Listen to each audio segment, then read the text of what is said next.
नमस्कार। आज आपको क्लास 12 पार्ट 1 ये जो बुक है और इसमें आपको डिफरेंशियल कैलकुलस के प्रॉब्लम जो करा रहा हूँ उसमें 5 कंप्लीट हो चुकी है। अब इसके बाद 6 जो एक्सरसाइज है वो स्टार्ट हो रही है, जिसमें आपको एप्लीकेशन के बारे में बताना है। इनके जो यूजेस होते हैं वो थियोरेटिकल क्वेश्चन है, इसमें वर्ड्स प्रॉब्लम है और इसमें आपको मैं आज इस 6 पॉइंट एक्सरसाइज के प्रॉब्लम सॉल्व कराता हूं, जिसमें आपको कोई भी चेंजेस, चाहे वो क्यूब हो या स्फेयर हो या सर्किल हो या रेक्टेंगल, कोई भी शेप वाली चीजें हैं वो चेंज होती हैं तो विद द टाइम होती हैं, या उसका जो भी पैरामीटर होता है, जो भी साइड्स होती हैं उसके रिस्पेक्ट में चेंज होती हैं। तो उनसे रिलेटेड ये प्रॉब्लम है एप्लीकेशन 6.1। तो इसमें जो पहला प्रॉब्लम है, पहले 6.1 का, find the rate of change of area of circle with respect to radius r when r equal 3 centimetre. तो मीन से यहाँ पर आपको कहीं टाइम के बारे में कहीं नहीं बताया गया है। इसका मतलब ये जो भी यहाँ पर डिफरेंशियल होगा वो विथ रिस्पेक्ट टू आर होगा। यहाँ पर जैसे रेडियस के रिस्पेक्ट में डिफरेंशिएट करने को कहा जा रहा है इस प्रॉब्लम में, तो आप इसके बारे में पहला क्वेश्चन है, क्वेश्चन नंबर 1, और आपको फाइंड करना है सर्किल का एरिया। जैसे ये सर्किल है आपका और इस सर्किल का ये रेडियस आर है, ये सेंटर ओ है और ये एरिया कंटिन्यू चेंज हो रहा है इस तरह से, और आर की वैल्यू चेंज होने से सर्किल का एरिया भी चेंज होगा। तो विथ रिस्पेक्ट टू, तो आपको यहां पर फाइंड करना है D A upon d r, ये फाइंड करना है इस क्वेश्चन में। आपको ये भी मालूम है A equal pi are square होता है, जो कि सर्किल का एरिया है, area of circle. R equal 3 centimetre पर इसका एरिया कितना चेंज हो गया है ये फाइंड करना है आपको। तो डी और एरिया की value pi are square upon d r, ये लिखा हमने। और इसका जब हम डिफरेंशिएट करेंगे तो पाई को पहले बाहर कर दीजिए, D r square upon d are, और सॉल्व करने से पाई और आर स्क्वायर का आर के रिस्पेक्ट डिफरेंशिएट 2r। इस तरह से आपको ये 2 पाई आर प्राप्त हो जाता है। अब आपको आर की वैल्यू यहाँ पर 3 रखना है। पुट आर इक्वल 3, तो आपको प्राप्त हो जाएगा डी ए upon d r, 2 pi r की जगह 3, तो इस तरह से 6 पाई, ये यूनिट लिख सकते हैं आप यहाँ पर, ये 6 पाई यूनिट। और यदि आप दूसरे टर्म में यदि मान लो सपोज कर लेते कि ये सेंटीमीटर में दिया होता तो ऊपर का एरिया जो होता वो सेंटीमीटर का स्क्वायर और अपॉन में आर लिखा है यहाँ सेंटीमीटर, तो सेंटीमीटर स्क्वायर पर सेंटीमीटर ऐसा लिखेंगे। तो उससे आपका यूनिट जो बनेगा वो सेंटीमीटर स्क्वायर पर सेंटीमीटर, जो आपको डिफाइन करता है कि आपने क्या प्राप्त किया है। इसके बाद आपका क्वेश्चन नंबर 2,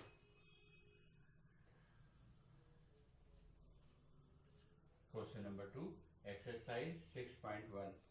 इस क्वेश्चन में 6.1 में आपका क्वेश्चन नंबर जो 2 है वो है volume of a cube is increasing at the rate of 8 cm³ per second.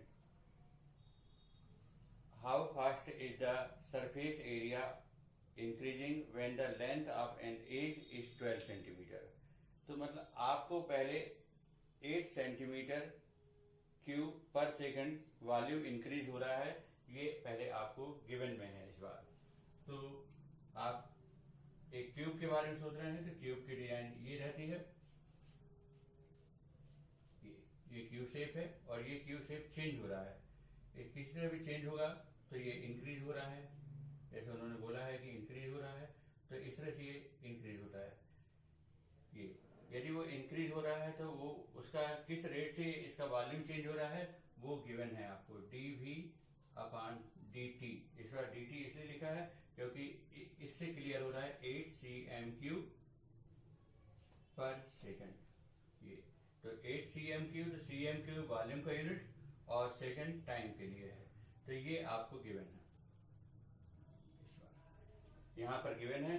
अब आपसे ये बोल रहा है how fast surface area increases. इसका जो सरफेस है वो किस स्पीड से इंक्रीज हो रहा है, ds अपान dt फाइंड करने कह रहा है आपको, सरफेस एरिया इंक्रीज करने कह रहा है। जबकि उस समय आप जिस समय ये इंक्रीज हो रहा है किस रेट से, जब आपको जो साइड दी गई है, मतलब साइड सपोज कर लेते हैं यहाँ पर a और इक्वल 12 सेंटीमीटर है, इस केस में आपको एरिया किस रेट से इंक्रीज हो रहा है ये आपको प्राप्त करना है। a इक्वल 12 सेंटीमीटर है। अब इसमें आपको कुछ चीजें ऐसी जानकारी में रखना है कि वॉल्यूम क्यूब का क्या होता है। वॉल्यूम ऑफ क्यूब का फार्मूला होता है a³, और वॉल्यूम आप और सरफेस एरिया आपका ये जो है इसमें क्यूब का, उसका फार्मूला भी याद रखना है।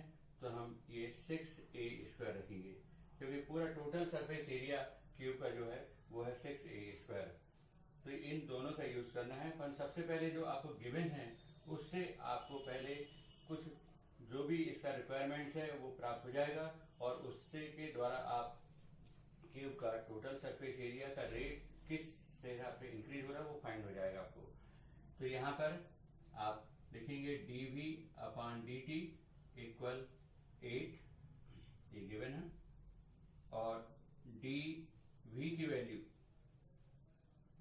है आपके पास a³ अपान dt इक्वल 8। अब यहाँ पर जब डिफरेंशिएट करेंगे तो आप जो 5 एक्सरसाइज में आपने इसके अच्छी तरह से पहले तैयार किए थे किस तरह डिफरेंशिएट होते हैं, तो उनका यहाँ पर यूज होता है। तो dA³ अपान dA इंटू dA अपान dt इक्वल 8, इस तरह से होता है।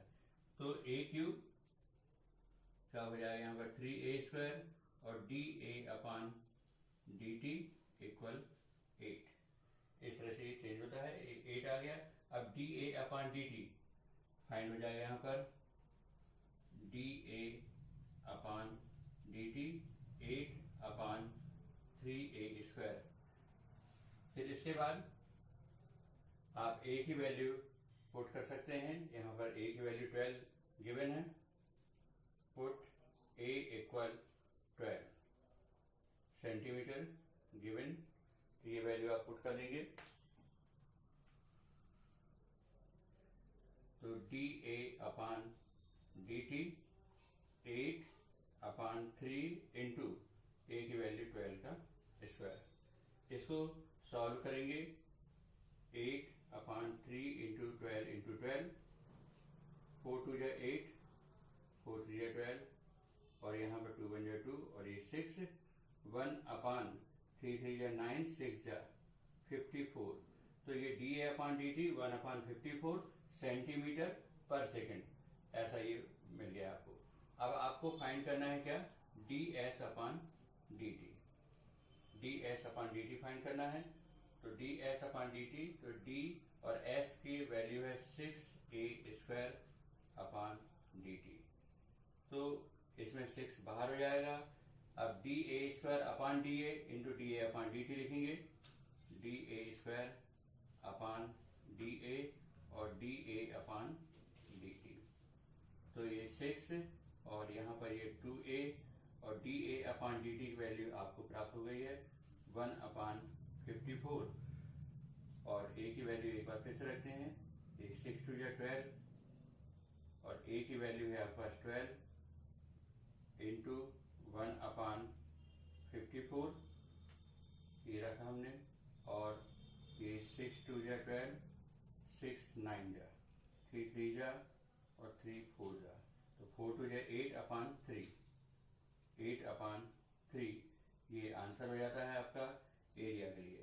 तो ds अपान dt इक्वल 8 अपान 3 सेंटीमीटर स्क्वायर पर सेकंड, ये प्राप्त हो जाएगा।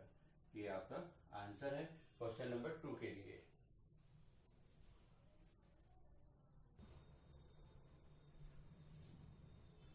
अब देखिए आपका क्वेश्चन नंबर 3 आता है। The radius of a circle is increasing uniformly at the rate of 3 centimetre per second. Find the rate at which the area of circle is increasing when the radius is 10 centimeter। ये तो मैंने आपको rate किया है, जो question problem solve करा रहा हूँ क्वेश्चन नंबर 3 6.1 एक्सरसाइज का।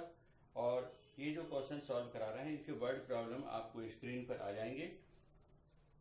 तो क्वेश्चन नंबर 3 में आपको क्या गिवन है ये देखते हैं।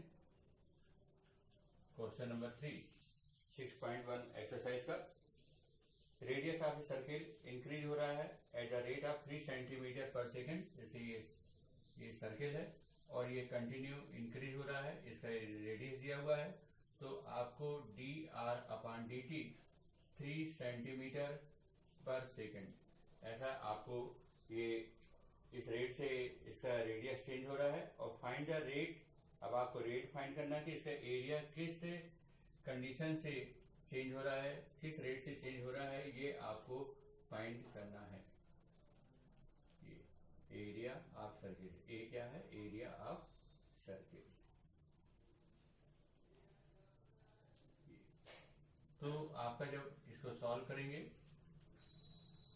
तो सॉल्व करने के लिए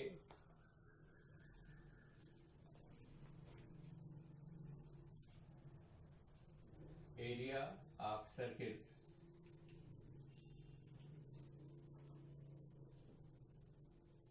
ए इक्वल पाई आर स्क्वायर होता है। और जब आपको फाइंड करना है तो D A upon D T find करना है। तो आप स्टार्ट यहां से करते हैं। डी और ए की वैल्यू है आपके पास pi are square, area of circle के लिए पाई आर स्क्वायर और अपॉन डी टी। तो इसमें आप पाई को बाहर रखेंगे और d r square upon d r into d r upon D t ऐसा लिखेंगे।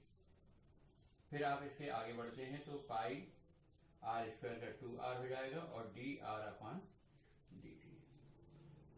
तो आप स्टेप बाय स्टेप नीचे भी नोट कर सकते हैं और इसके आगे आप देख सकते हैं कि अब आपको वैल्यू रखने का है पाई 2 इंटू और आर की वैल्यू है आपके पास से यहाँ पर कंडीशन दी है। आर की वैल्यू आपको किस कंडीशन में आपको प्राप्त करना है, तो वो है आर इक्वल 10 सेंटीमीटर लेना है। तो ऑन आर इक्वल 10 सेंटीमीटर, तो यहाँ पर पुट कर देंगे आर की जगह 10 सेंटीमीटर और d r upon D T आपको दिया है 3 centimetre per second D r upon D t. तो ये 3 2 जा 6 10 जा 60 पाई। और एरिया और अपॉन में टाइम है तो एरिया का यूनिट हो जाता है सेंटीमीटर स्क्वायर और टाइम के लिए हो जाता है सेकंड। तो ये आपका क्वेश्चन नंबर 3 सॉल्व हो जाता है। फिर इसके बाद आपका क्वेश्चन नंबर 4। क्वेश्चन नंबर 4 पर चलते हैं। तो क्वेश्चन नंबर 4 में the edge of a variable cube is increasing at the rate of 3 centimetre per second. मतलब आपको जो क्यूब है, जिसका क्यूब का डिजाइन आपके पास ये क्यूब है और ये जो चेंज हो रहा है तो वो भी इसी तरह से आगे बढ़ रहा है, इस तरह से चेंज हो रहा है। तो ये इसका उन्होंने डी ए अपॉन डी टी आपको दिया गया है 3 centimetre per second, 3 centimetre per second के रेट से चेंज हो रहा है। और साथ में how fast is the volume of the cube increasing when edge is 10 centimetre long. तो आपको बोला जा रहा है DV upon D T cube के लिए DV upon D T find करना है, जबकि आपको ए इक्वल 10 सेंटीमीटर है। इस तरह से ये क्वेश्चन मार्क है। तो जब आप इसको सॉल्व करेंगे तो स्टार्ट करना है हमारे पास से dv upon D t means v means volume, और वॉल्यूम ऑफ क्यूब का जो फार्मूला है वो है a cube upon D T. Cube equal a cube. अब इसको जब हम सॉल्व करेंगे तो D a cube upon d a into d A upon D t. A cube कितना हो जाएगा 3a² और डी ए upon D t. Value put करते हैं 3, यहाँ पर D we upon D T 3 और ए की वैल्यू आपको 10² और डी ए अपॉन डी टी 3 सेंटीमीटर पर सेकंड। तो 10 का स्क्वायर 100 और इंटू 9 तो 900 cm³ पर सेकंड। इस तरह से ये क्वेश्चन सॉल्व हो जाता है। आप कोई ये जो वर्ड प्रॉब्लम है, वर्ड प्रॉब्लम आपको स्क्रीन पर बता दिए जाएंगे कौन कौन से क्वेश्चन है। और यदि आपके पास ये टेक्स्ट बुक है तो आप उसमें एक्सरसाइज 6.1 के questions first, second, third and fourth हैं। नेक्स्ट वीडियो में आपको इसी एक्सरसाइज के और भी प्रॉब्लम सॉल्व कराए जाएंगे। Thank you.